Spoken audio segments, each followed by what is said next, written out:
ನಮಸ್ಕಾರ ವೀಕ್ಷಕರೇ. ಇವತ್ತು ನಿಮ್ಮೊಳಗೆ ಅಡಗಿರುವ ನಿಮ್ಮ ಶಕ್ತಿಯ ಬಗ್ಗೆ ತಿಳಿಯುವಂಥ ಪ್ರಯತ್ನವನ್ನು ಮಾಡೋಣ. ನಿಮಗೆ ಗೊತ್ತಿರದ ಅಥವಾ ನೀವು ನೆಗ್ಲೆಕ್ಟ್ ಮಾಡಿರುವಂತಹ ಆದರೆ ನಿಮ್ಮೊಳಗೆ ಇರುವಂತಹ ಶಕ್ತಿಗಳೇನೇನು ಅನ್ನೋದ್ರ ಬಗ್ಗೆ ತಿಳಿಯೋದಕ್ಕೆ ಪ್ರಯತ್ನ ಪಡುವ.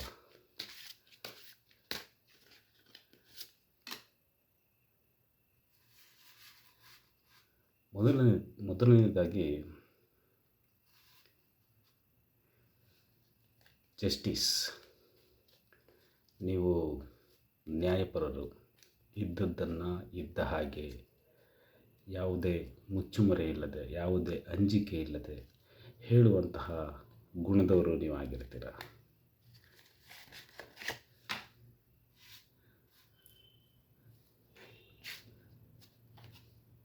ನಿಮ್ಮ ಮತ್ತೊಂದು ಶಕ್ತಿ ಅಂದರೆ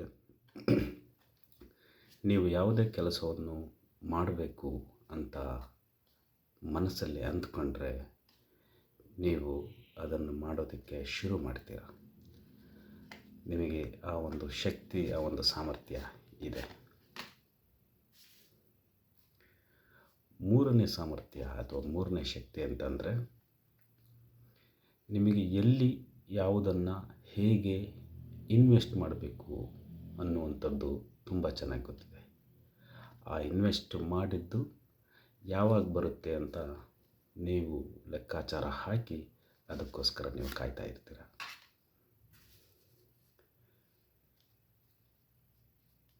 ಇನ್ನೊಂದು ಅದ್ಭುತವಾದ ನಿಮ್ಮ ಶಕ್ತಿ ಅಂತಂದರೆ ನಿಮ್ಮಲ್ಲಿರುವ ಏನು ಐಶ್ವರ್ಯ ಅಂತಂದರೆ ಹಣ ಒಂದೇ ಅಂತಲ್ಲ, ನಿಮ್ಮ ಜ್ಞಾನ ಇರ್ಬೋದು. ನಿಮ್ಮಲ್ಲಿ ಇರುವಂಥದ್ದು ಬೇರೆಯವರಿಗೆ ಯೂಸ್ ಆಗುವಂಥದ್ದು ಇದ್ದರೆ ನೀವು ಅದನ್ನು ದುರ್ಬಲರಿಗೆ ಕೊಡೋದಕ್ಕೆ ನೀವು ಇಷ್ಟಪಡ್ತೀರ.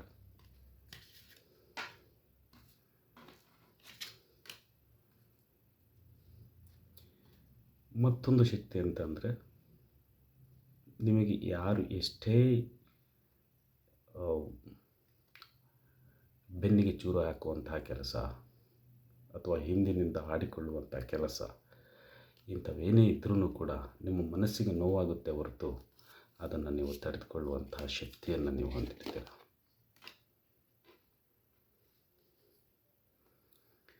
ನಿಮ್ಮಲ್ಲಿ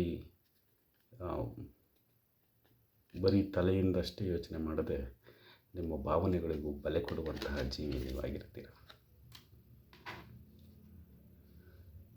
ಮತ್ತೊಂದು ಅಂದರೆ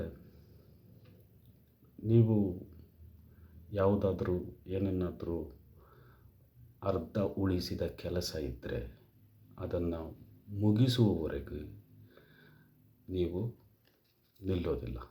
ಅದನ್ನು ಹುಡುಕ್ತಾನೆ ಇರ್ತೀರ, ಮತ್ತೆ ಕೆದಕ್ತಾನೆ ಇರ್ತೀರ. ಮತ್ತೆ ಅದೇ ಬಂದಿದೆ, ನಿಮ್ಮ ಖುಷಿ, ನಿಮ್ಮ ಸಂತೋಷ, ನಿಮ್ಮ ಐಶ್ವರ್ಯ, ನಿಮ್ಮಲ್ಲಿ ಏನಿದೆ ಅದನ್ನು ಬೇರೆಯವರಿಗೆ ಕೊಡೋದಕ್ಕೆ ಮತ್ತು ಅವರ ಸಂತೋಷದಲ್ಲಿ ನಿಮ್ಮ ಸಂತೋಷವನ್ನು ಕಾಣೋದಕ್ಕೆ ನೀವು ಇಷ್ಟಪಡ್ತೀರ. ಇದು ನಿಮ್ಮಲ್ಲಿರುವ ಸುಪ್ತ ಶಕ್ತಿಗಳು. ನಿಮಗೆ ಇವು ಅನ್ವಯ ಆದರೆ ಹೌದು ಅನ್ನಿ, ಇಲ್ಲ ಅಂದರೆ ಇಲ್ಲ ಅಂತ ಅನ್ನಿ. ನಮಸ್ಕಾರ.